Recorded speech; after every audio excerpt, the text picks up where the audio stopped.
For the past few days, I've been showing some friends around my hometown, and by fate came across some really cool people. This is Zach.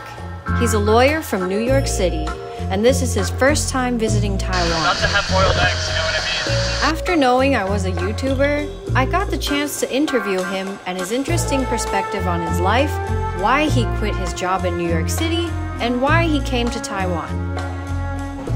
Has anyone ever told you you kind of look like Ryan Gosling from some angles? It's like shameful to admit, but yeah. Yes. Oh my god, It's Ken. I'm just Ken. 大家好，我是 Zach. 你好 Zach, 我是 Christina. Are we live? Yeah, it is Oh, we're live. live. Yeah, Hello. yeah. Hi. I told you I was made for the spotlight. Okay, so today we are in 春水堂. What are we having now? 冰淇淋. No, No. just kidding. Shrimp shumai.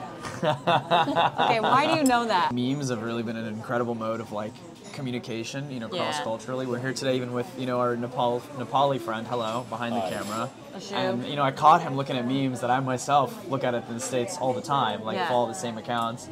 So I feel like increasingly we're getting into this era of like interconnectedness vis-a-vis through the actual internet. So I feel like humor is kind of condensing in a way globally.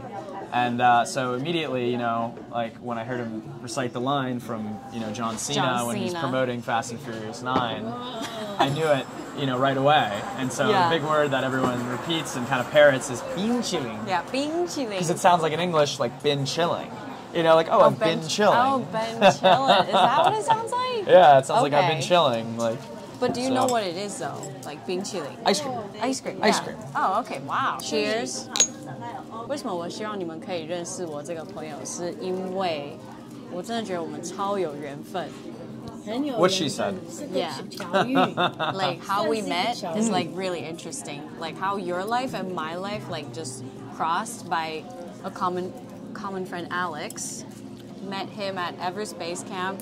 Super cool British guy. He's been traveling for the past 9 months, and we convinced him to come to Taiwan. And when he came to Taiwan, he cycled the whole island. So by doing that, he met Zach in Taitung. So my story is a good friend of mine from high school moved to Taiwan, and he ended up, I think he stuck around because he ended up dating some of the local women. So I think love kept him here, and then he ended up moving to Geelong because he's a professional windsurfer. So Is he Taiwanese? He's American. Oh, he's a Jewish American, and he speaks perfect Chinese at this point. He's totally fluent. Oh my god! He fully became a local. No, because he recently moved to windsurf in Australia. I don't know anybody else really had been to Taiwan other than he. And so I was we'd have these conversations because we're 12-hour difference from New York City. Yeah. Where I'd be in New York City, I'd be up late working, and I would FaceTime my friend Jonathan. He'd be working from a 7-Eleven, and he would just be in this whole different world from me. And I would sit there, and he would kind of be like the bridge between worlds, and he would kind of explain Taiwan, and my curiosity got the best of me.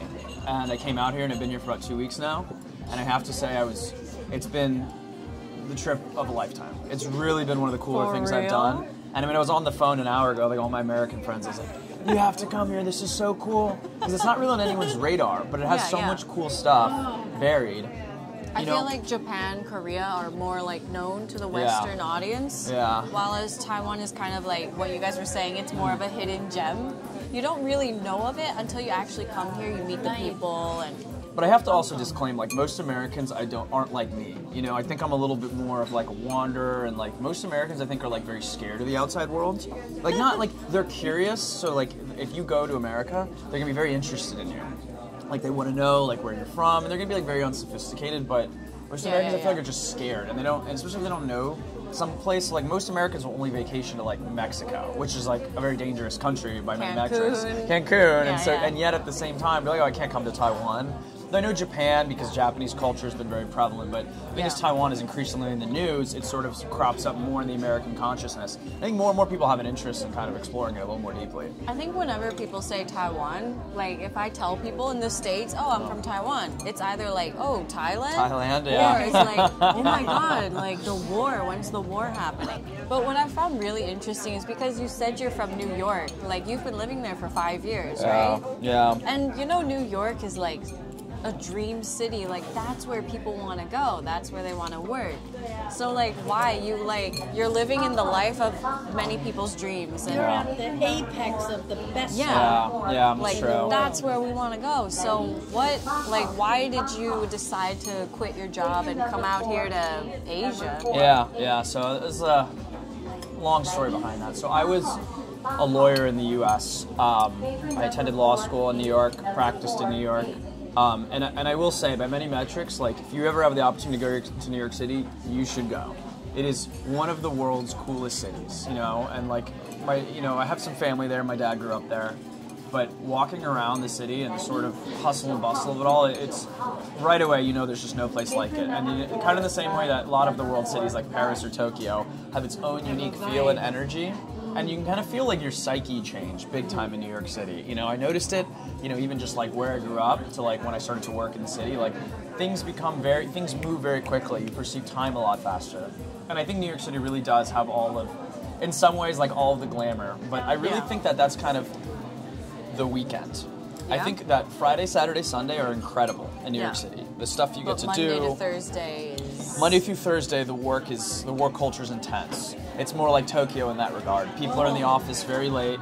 Just before we hopped on here, I called one of my friends who's working at, you know, Goldman Sachs, one of the major banks, and he was up working. You know, you'll be working from 9 a.m. until 2 a.m., 3 a.m., which I guess is like, you'll be, you know, it's very common. New York is not really representative of the U.S. as a whole. It's very different. In the same way Paris doesn't represent France or London, not England, so on and so forth. But it's just that there's so many people in that one particular spot. Yeah. But should we get into finances? How much do you spend a month living in New York City?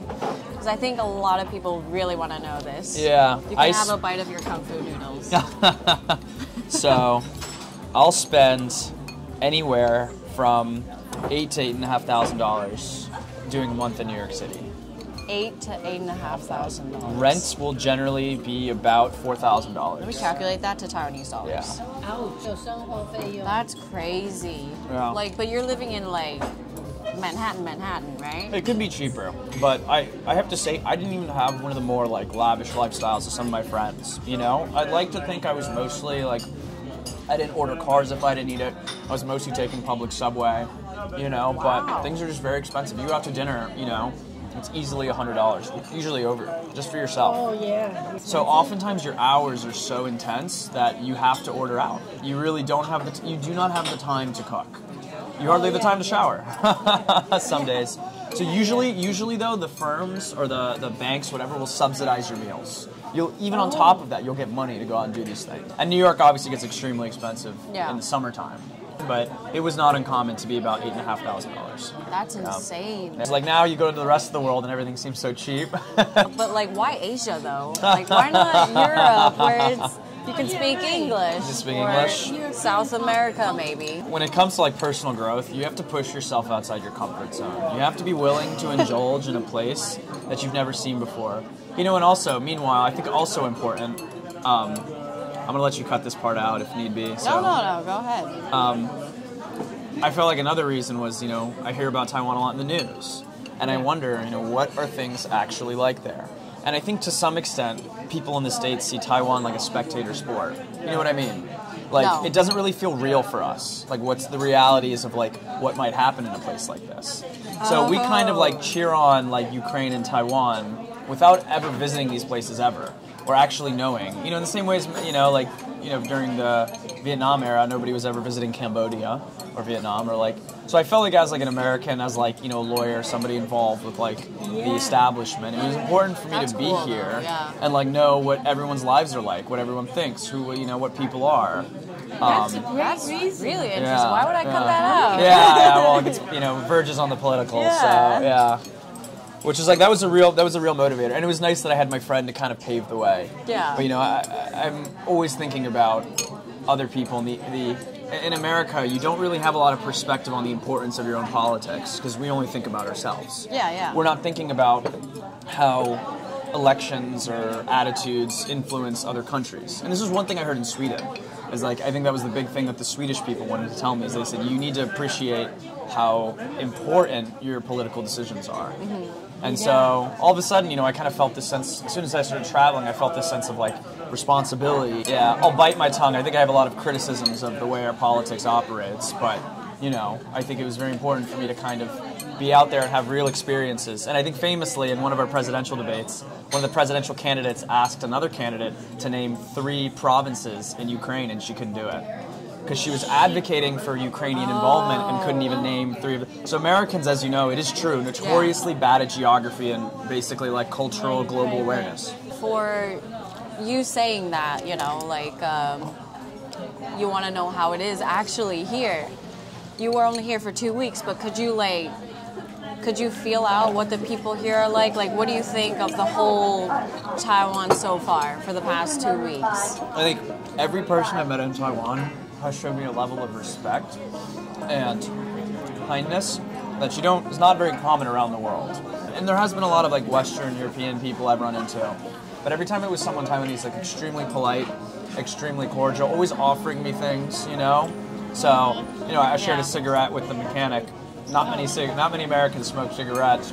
But it just goes to show, you know, and it's like, there might not be any command of English, but there was this sort of sense of like common humanity that I felt like was palpable in the everyday people. And, you know, I'd like to believe that, you know, that's true of the whole country. It's the heart of Asia. High-end jobs in New York are still very well compensated. In many ways, I'm one of the lucky ones because, you know, I had my parents to help me out through school, which is also very expensive, right? So I think some people in America are very saddled. Even very wealthy people have a ton of debt, you know? A ton of debt. And I think I was fortunate enough to you know, have support. You know, there was still, like, obviously, like, I still took on debt, you know, to some extent, but not to the life-destroying extent of some of my peers. I was able to save, you know, some money to be able to do all this. To which I owe my parents for their wonderful, frugal spending habits. Love you, Mom. It's great to share your story because I don't really, like, even my mom was saying, like, we don't see many people from New York coming out here. But I hope you have a great rest of the trip. There's so many adventures that awaits, and of course, you have to come back here so we can take you to more places. Dap me up. More cool places. They don't You gotta take us around New York City. Oh, 100%. Yeah. Oh my God. I'll show you the city. It's gonna be incredible. Ashim, we're gonna smuggle you in some luggage. No cliffs with venomous snakes, please. No cliffs with venomous snakes. Well, okay. Well, most of the venomous snakes are in the office buildings, actually. Okay. I was one of them.